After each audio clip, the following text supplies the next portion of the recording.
Assalamualaikum warahmatullahi wabarakatuh. Hai teman-teman semua. Pada presentasi kali ini kami akan menjelaskan beberapa pembahasan. Yang pertama yaitu bab iddah, kemudian yang kedua ada bab rujuk, dan yang terakhir yaitu faktor dan dampak pernikahan dalam masa iddah. Dalam bab iddah ini ada beberapa uraian. Yang pertama yaitu pengertian iddah, kemudian yang kedua ada dasar hukum iddah, yang ketiga larangan pada masa iddah, yang keempat yaitu macam-macam iddah, dan yang terakhir ada hikmah iddah. Yang pertama yaitu pengertian iddah. Pengertian iddah menurut bahasa, iddah berasal dari kata kerja adada yang berarti menghitung atau menghitung sesuatu. Dengan demikian, iddah secara bahasa berarti masa perhitungan atau masa penantian. Kemudian pengertian iddah menurut istilah syar'i, iddah adalah masa tunggu bagi seseorang perempuan yang telah dicerai atau ditinggal mati oleh suaminya untuk menahan diri dari menikah kembali. Pada masa tunggu ini ada beberapa tujuan. Yang pertama yaitu mencegah terjadinya percampuran nasab atau garis keturunan. Kemudian yang kedua, memastikan apakah seseorang wanita tersebut masih dalam keadaan hamil atau tidak.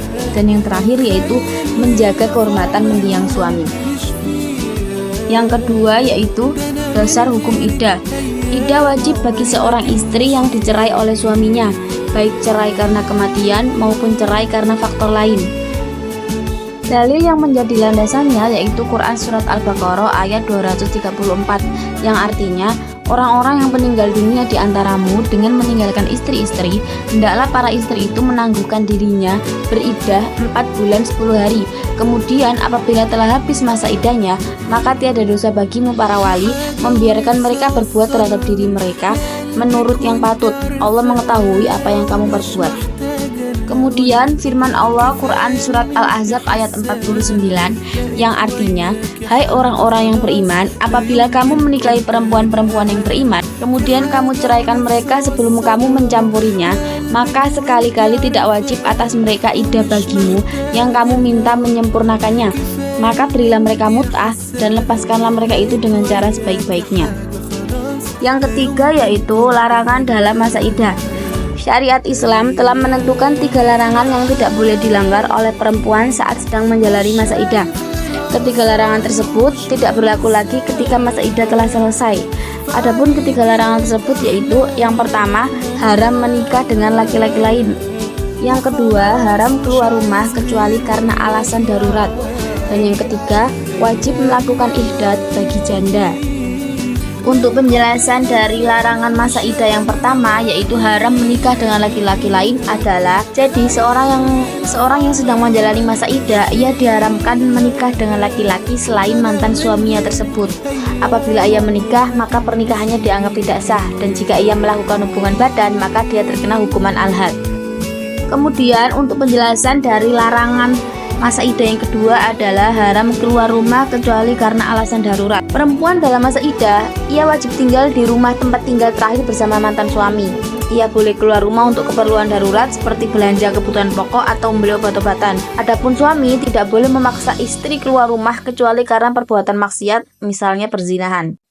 Kemudian penjelasan dari larangan yang ketiga adalah kewajiban ihdad bagi janda. Ihdad adalah kewajiban yang berlaku khusus bagi wanita yang ditinggal mati oleh suaminya, tidak berlaku bagi wanita yang dicerai atau mengalami perpisahan lain selain kematian suami. Ihdad merupakan bentuk berkabung yang bertujuan untuk menghormati dan mengenang suami yang telah meninggal dunia.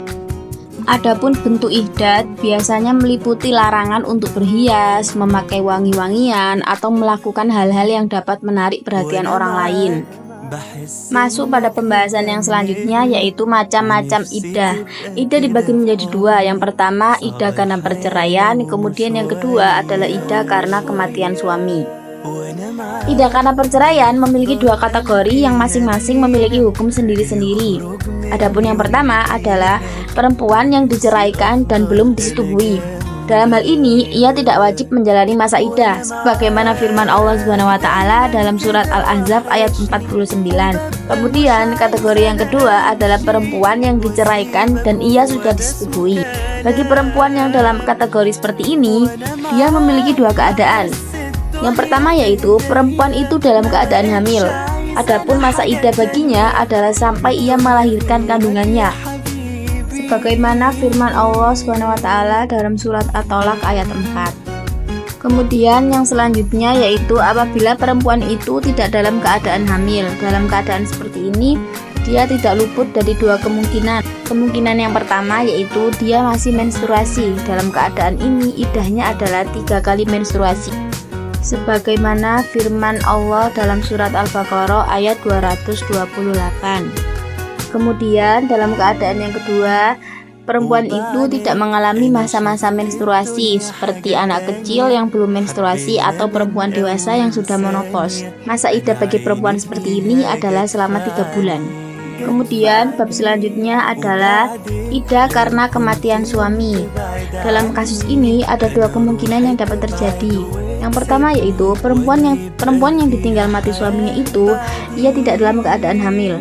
Masa idah baginya adalah 4 bulan 10 hari, baik dia telah melakukan hubungan badan atau belum.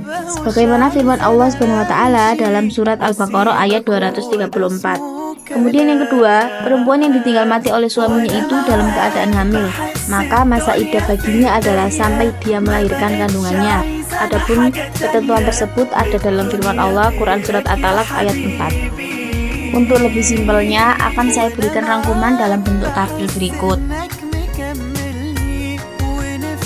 Masuk ke bab terakhir yaitu hikmah idah. Di antara hikmah yang ada di dalam konsep idah adalah sebagai berikut. Yang pertama yaitu memberi kesempatan yang cukup bagi kedua belah pihak untuk kembali merajut ikatan perkawinan yang sebelumnya tercerai. Karena terkadang rasa sesal datang di kemudian hari, sehingga masa idah menjadi ajang mereview keputusan untuk bercerai. Kemudian yang kedua, terdapat nilai-nilai transendental berupa ajaran agama yang bernuansa ibadah ta'abudi. Kemudian yang ketiga, supaya istri dapat merasakan kesedihan yang dialami oleh keluarga suaminya. Hal ini jika idah tersebut dikarenakan oleh kematian suami. Mengetahui dan menjaga keberadaan rahim agar tidak terjadi campuran sperma antara dua pria yang kelak dapat mengakibatkan kerancuan nasab pada sang anak. Kemudian yang terakhir yaitu mengagungkan urusan nikah. Masuk di bab selanjutnya yaitu bab rujuk. Adapun dalam bab rujuk ini ada beberapa penjelasan. Yang pertama yaitu penjelasan pengertian rujuk. Kemudian yang kedua adalah dasar hukum rujuk. Yang ketiga sebab terjadinya rujuk. Yang keempat syarat dan ketentuan rujuk. Kemudian yang terakhir yaitu cara pelaksanaan rujuk.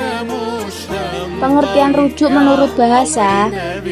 Rujuk berasal dari kata bahasa Arab roja'a yang berarti kembali. Kata rujuk dalam bahasa Indonesia juga berarti kembali atau mengembalikan. Kemudian pengertian rujuk menurut istilah hukum Islam adalah tindakan seorang suami untuk mengembalikan istri yang telah ditalak dengan talak roja'i atau talak ba'id kepada status pernikahannya sebelum perceraian selama masih dalam masa iddah. Rujuk dilakukan oleh suami dengan lafadz zigot yang jelas dan disunahkan untuk adanya saksi.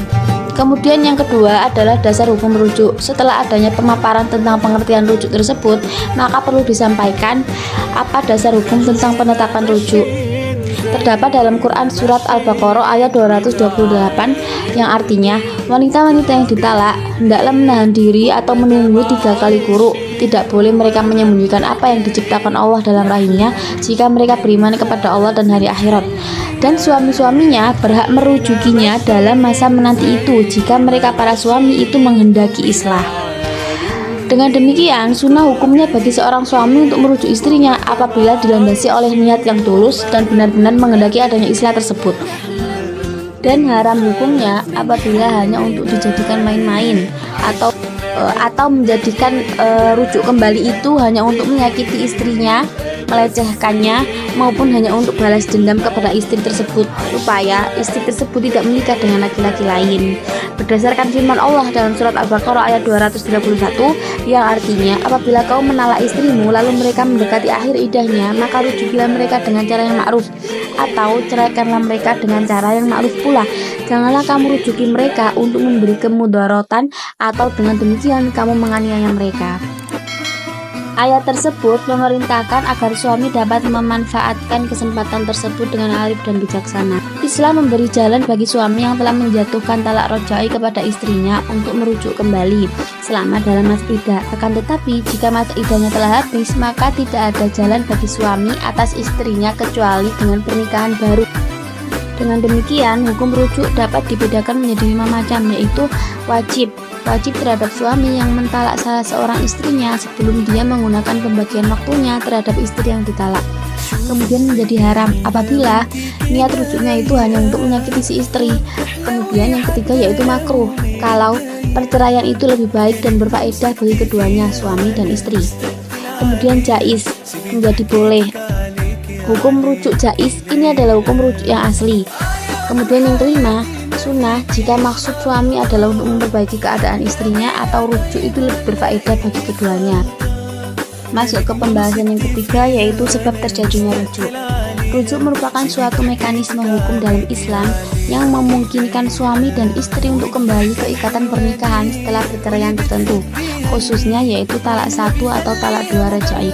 Rujuk tidak dapat terjadi tanpa adanya perceraian terlebih dahulu dan hanya berlaku selama masa iddah, yaitu masa tunggu setelah perceraian. Kemudian masuk di bab selanjutnya, yaitu syarat dan ketentuan rujuk. Syarat rujuk yang harus dipenuhi meliputi: yang pertama yaitu suami yang balik dan berakal. Kemudian yang kedua, pengucapan lafaz rujuk secara jelas atau dengan sindiran. Kemudian yang ketiga yaitu istri yang masih dalam masa iddah. Yang keempat, rujuk dilakukan langsung oleh suami tanpa persyaratan. Kemudian yang kelima, istri harus pernah dicampuri sebelum ditalak. Kemudian yang terakhir, talak yang dijatuhkan harus merupakan talak rojai, talak 1 atau talak kedua. Kemudian materi selanjutnya yaitu cara pelaksanaan rujuk. Rujuk bisa dilakukan di rumah suami atau istri, di masjid atau di tempat lain yang layak dijadikan untuk rujuk, dengan diputuskan oleh qadhi, seorang ulama fikih yang terpandang, serta diikrarkan dengan perkataan secara tegas dan terang-terangan benar-benar berniat untuk merujuk kepada bekas istrinya, dan rujuk tidak boleh bermotif untuk menyakiti atau menyusahkan bekas istrinya tersebut. Kemudian masuk di bab faktor dan dampak pernikahan dalam masa iddah.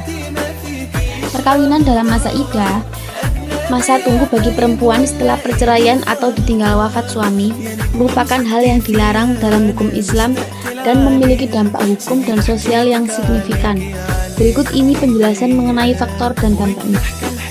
Adapun faktor yang menyebabkan terjadinya pernikahan dalam masa iddah sebagai berikut: 1. Kurangnya pengetahuan agama. Yang kedua, desakan sosial atau keluarga. Kemudian yang ketiga, niat menutupi aib atau masalah sosial. Dan yang terakhir yaitu kurangnya pengawasan dari lembaga agama atau negara. Kemudian dampak pernikahan dalam masa iddah tersebut adalah: yang pertama, secara hukum Islam pernikahan tersebut tidak sah. Kemudian yang kedua, dampak sosial dan psikologis. Yang ketiga yaitu masalah status anak. Kemudian yang terakhir, konsekuensi hukum positif di Indonesia. Kemudian masuk di bab terakhir, yaitu hikmah masa iddah terhadap kesehatan reproduksi wanita. Al-Quran adalah kalam Allah yang menjadi mukjizat Nabi Muhammad yang memiliki syariat untuk pedoman dan petunjuk dalam kehidupan manusia. Salah satu syariat yang ada dalam Al-Quran adalah kewajiban iddah bagi wanita yang cerai hidup atau ditinggal mati oleh suaminya. Masa iddah dalam Islam bukan hanya berfungsi untuk memastikan kejelasan nasab dan menjaga kehormatan perempuan, akan tetapi juga memiliki hikmah yang berkaitan erat dengan kesehatan reproduksi. Secara medis, masa iddah yang dihitung berdasarkan siklus menstruasi dapat menjadi indikator penting untuk mengevaluasi kondisi rahim dan sistem reproduksi perempuan. Siklus menstruasi yang teratur mencerminkan kesehatan hormonal dan organ reproduksi. Sementara gangguan pada siklus ini bisa menandakan adanya masalah seperti endometriosis, gangguan hormonal, atau bahkan kanker rahim. Penelitian ilmiah mendukung pentingnya masa iddah atau masa pembersihan rahim dari jejak genetika laki-laki sebelumnya. Sel imun pada rahim perempuan menyimpan beberapa memori genetika dari sperma yang masuk. Jika masa pembersihan ini tidak optimal atau sekitar 120 hari, maka resiko peradangan, resiko tumor, atau penurunan kekebalan tubuh itu bisa meningkat. Selain itu, infeksi menular seksual IMS seperti HIV dan AIDS memiliki masa inkubasi yang cukup lama di dalam rahim. Sehingga masa idah juga dapat menjadi waktu observasi alami untuk mendeteksi gejala awal penyakit tersebut. Proses secret handshake antara sperma dan jaringan endometrium menunjukkan bahwa tubuh perempuan mengenali sel sperma yang familiar dan menolak yang asing, sehingga pergantian pasangan dalam waktu dekat tanpa jeda biologis seperti masa idah berpotensi menyebabkan peradangan atau infeksi. Dengan demikian, syariat pada masa idah dalam Islam memiliki hikmah yang sangat selaras dengan prinsip kesehatan modern, yaitu memberikan waktu bagi perempuan untuk pemulihan fisik, pemulihan hormonal, dan imunologis sebelum memasuki hubungan baru.